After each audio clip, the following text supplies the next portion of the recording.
Assalamualaikum warahmatullahi wabarakatuh. Perkenalkan, nama saya Feby Nirwana, kelas Perbankan Syariah B, yang dimana saya akan menjelaskan pengertian bank syariah dan akad-akad bank syariah. Pengertian bank syariah adalah sebuah lembaga keuangan yang menyediakan jasa lalu lintas pembayaran yang menggunakan prinsip syariah Islam sebagai dasar kegiatan operasionalnya. Perbedaan bank syariah dan bank konvensional, yang dimana bank syariah menggunakan akad sesuai dengan hukum atau prinsip syariah Islam, sedangkan bank konvensional menggunakan sesuai perjanjian. Terdapat dewan pengawasan dalam bank syariah, sedangkan dalam bank konvensional tidak dapat dewan pengawasannya.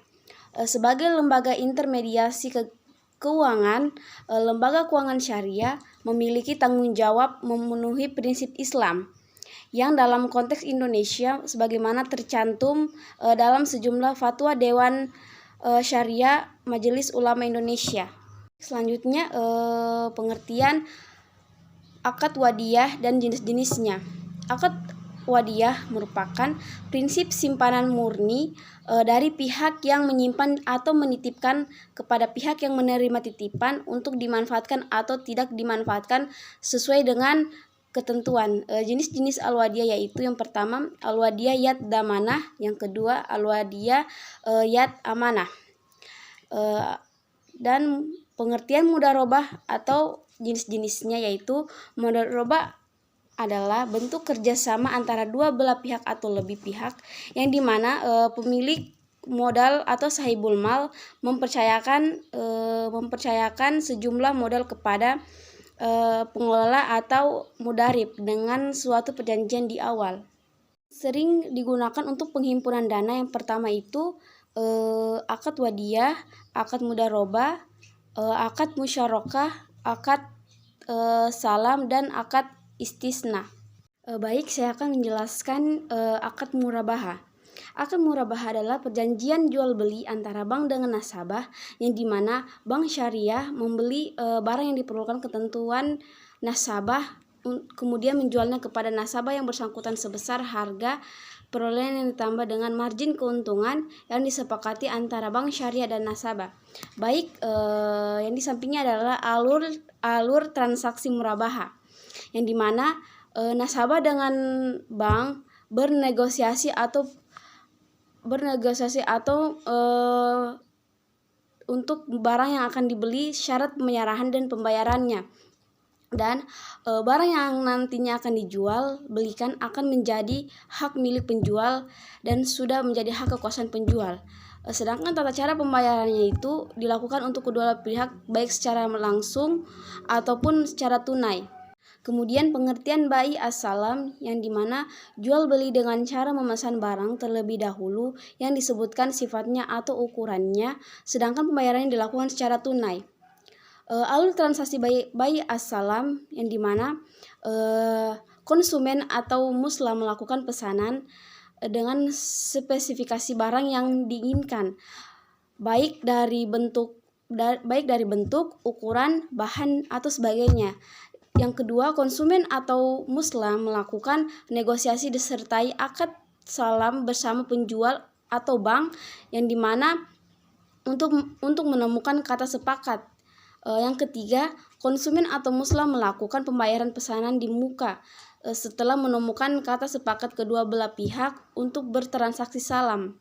Yang keempat, bank atau nasabah atau muslim melakukan produksi sesuai pesanan dari konsumen atau muslim.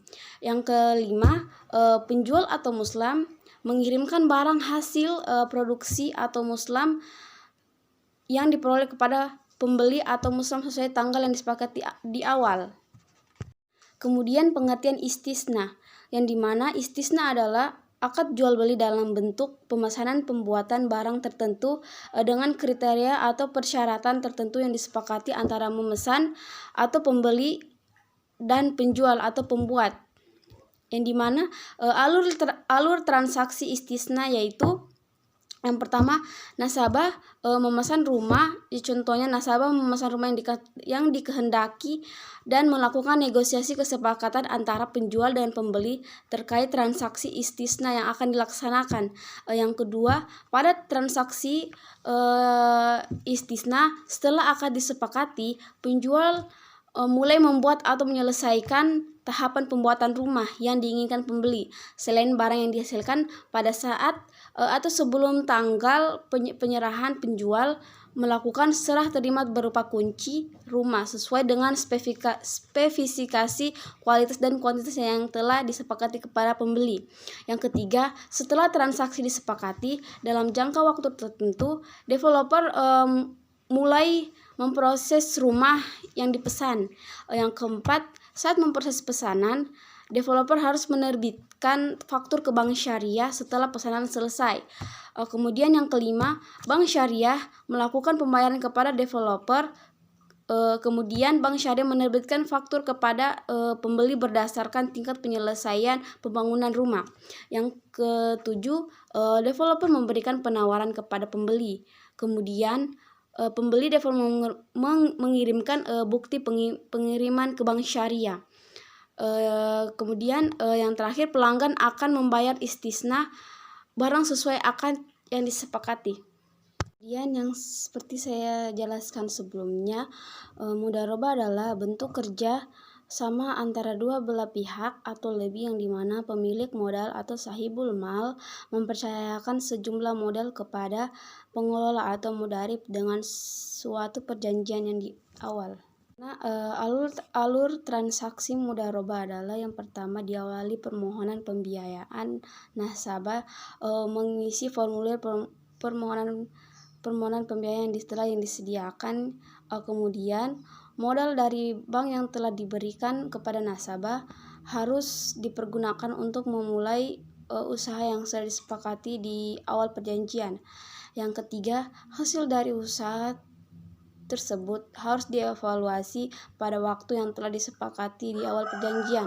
Kemudian, bank dan nasabah akan menerima bagi hasil sesuai perhitungan yang telah disepakati di awal perjanjian.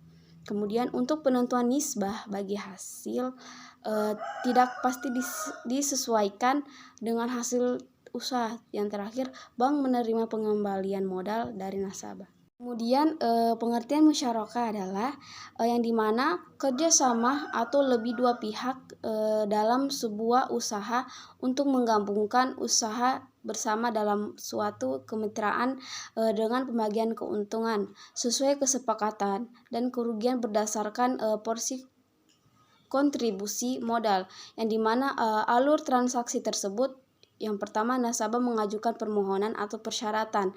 Yang kedua, nasabah mulai mengelola usaha tersebut sesuai yang disepakati. Yang ketiga, keuntungan usaha yang harus diperoleh dibagi dua antara bank dengan nasabah sesuai porsi yang telah disepakati. Kemudian bank dan nasabah mendapatkan porsi bagi hasil masing-masing berdasarkan metode perhitungan yang telah disepakati. Yang terakhir, bank menerima pengembalian modal atau pelunasan pembiayaan mudharabah dari nasabah. Setelah nasabah sudah bisa mengembalikan modal seluruhnya, maka usaha menjadi milik nasabah sepenuhnya.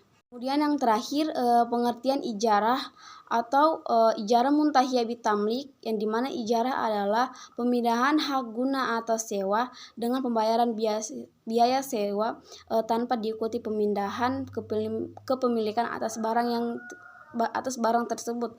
Sedangkan ijarah muntahiyah bitamlik adalah transaksi sewa dengan perjanjian untuk menjual atau mengibahkan objek sewa di akhir periode, sehingga transaksi ini diakhiri dengan alih kepemilikan objek